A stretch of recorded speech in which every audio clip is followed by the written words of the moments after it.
32,000 টাকায় 7,100 milliampere hour battery, 80 watt super charging আর Dimensity 8350 Apex processor. OnePlus Nord CE5 কি এই মুহূর্তের সেরা মিডরেঞ্জ ফোন? চলুন দেখে নেওয়া যাক।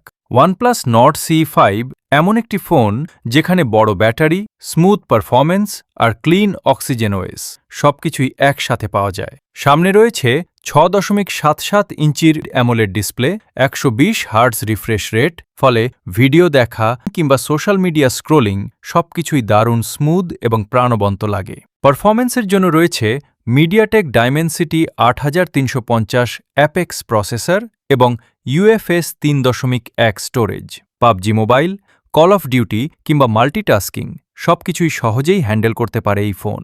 ক্যামেরা সেকশনে রয়েছে 50 megapixel Sony OIS main camera, 8 megapixel ultra wide. দিনের আলোতে ছবিতে পাওয়া যায় ভালো ডিটেইল, ন্যাচারাল কালার এবং স্ট্যাবল ভিডিও রেকর্ডিং। সবচেয়ে বড় চমক হল 7,100 মিলিঅ্যাম্পিয়ার আওয়ার বিশাল ব্যাটারি। একবার চার্জে সহজেই দীর্ঘ সময় ব্যবহার করা যায়, আর 80 ওয়াট সুপার চার্জিং থাকায় খুব অল্প সময়েই ফোনটি চার্জ হয়ে যায়। যদি আপনি শক্তিশালী ব্যাটারি, নির্ভরযোগ্য পারফরম্যান্স এবং ক্লিন সফটওয়্যার এক্সপিরিয়েন্স চান, তাহলে OnePlus Nord CE5 এই প্রাইস সেগমেন্টে অন্যতম সেরা অলরাউন্ডার স্মার্টফোন। আপনার কাছে OnePlus Nord CE5 কেমন লেগেছে? আর কোনো ফোনের রিভিউ চান, কমেন্টে জানান।